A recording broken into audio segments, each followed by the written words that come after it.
Well, we only have a few more weeks left of the Acolyte. I'm sure you're all going to miss this show.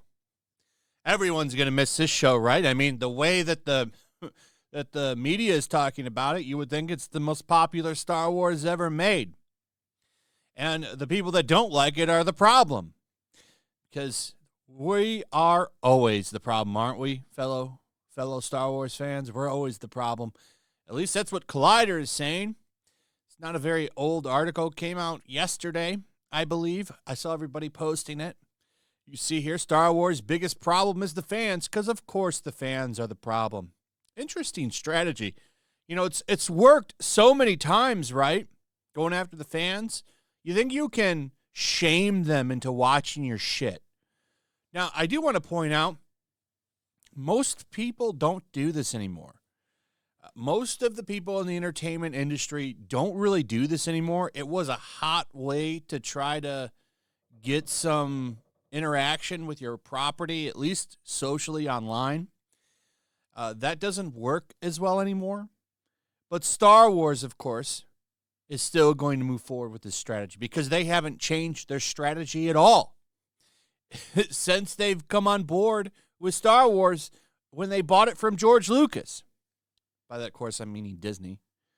But, you know, this is why when people say Disney will be the last to change, right? Like every other entertainment company in Hollywood is going to dump woke eventually. I do believe that. Disney will be the last to do it. They're just stuck in their ways, and they don't think they can do no wrong. That's what's so funny about it all with them. Especially Kathleen Kennedy. She thinks that she's eventually going to make money with this strategy. Okay. So much so that she sent Leslie Headland, former personal assistant to Harvey Weinstein, out to Screen Rant, I believe. I don't know if this is where she gave the interview or not, but, oh no, she did it with Collider. That's why the fans are the biggest problem. I see Collider puts an article out attacking fans, and then they get Leslie Headland to attack the fans. So this is the big news from yesterday, 17 hours ago. The Acolyte showrunner speaks out on the Star Wars show's review bombing. Right, because it's not that the show is complete shit. No, it's just being review bombed. It's actually a great show. It's actually an amazing show. Some of the greatest Star Wars ever created. Forget about Empire Strikes Back. The Acolyte tops it. It's got shipping. It's got shipping, ladies and gentlemen. So it is the best Star Wars you're ever going to see. Kylo and Rey didn't get it on? Okay, we're going to give it to you now. And she admits that she took inspiration from Kylo and Rey. She admits it. You know why? Because that's what Lucasfilm wants. They want to make a thirst trap, and they're getting rewarded for it. Now you see this from journalists. And there's some hypocrisy here. We're going to point that out. Star Wars The Acolyte is doing a different kind of fan service, and it rocks. Disney Plus series is leaning into an unapologetically horny part of the fandom while also expanding the lore in fascinating ways. And this is, of course, from Alyssa Mercanti, who is okay with men being sexualized because we got this guy with his shirt and pants off, and she's like checking him out. Osha was literally looking down at his junk in the episode. But it's okay to try to get the woman's gaze. That's fine. But can't have that male gaze. This is the same person who wrote the article that I just showed you. This one right here. Total hypocrite. Complete hypocrite. But they're getting what they want. This is what Lucasfilm wants. And this is the strategy that they've been going for a while. This is what they started with The Last Jedi.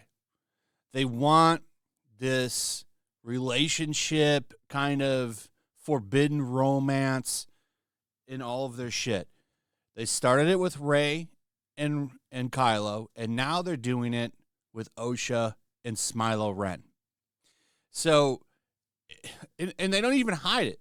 The relationship will be inspired by Kylo Ren and Rey's dynamic, but with new elements.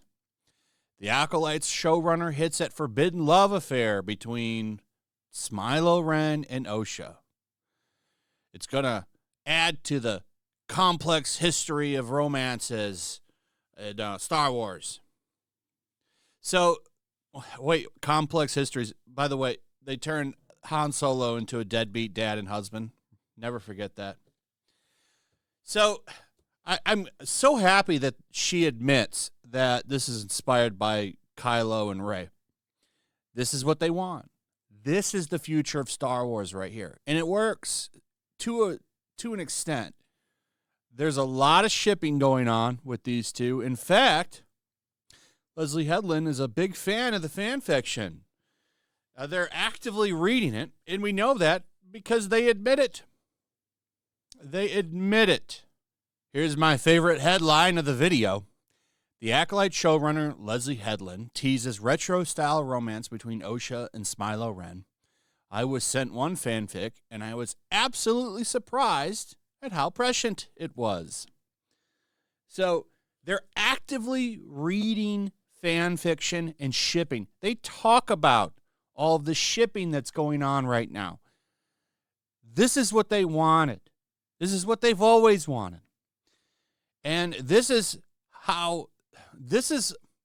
why when people talk about them abandoning the male audience and trying to pursue the female audience, this is what they're talking about.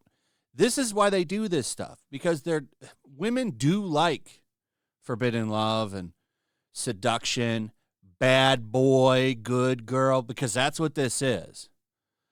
That's why those elements exist in this show.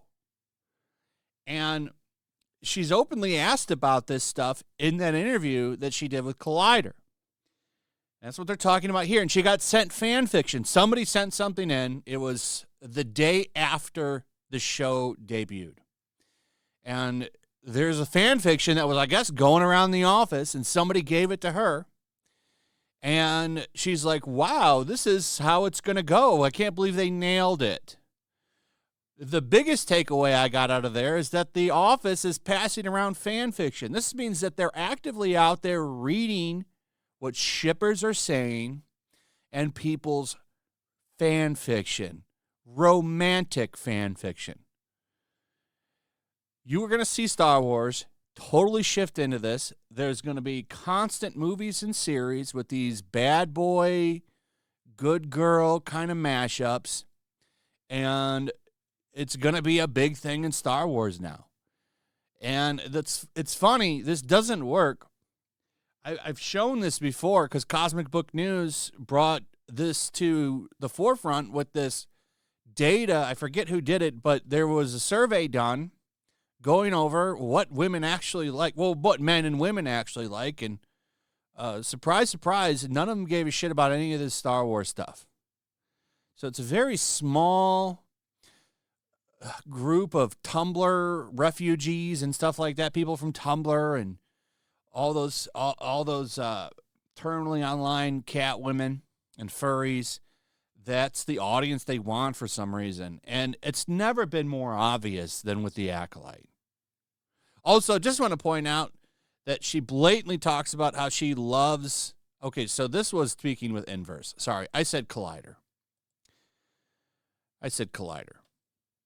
She's been making the rounds. But she talks about how she loves the word seduction.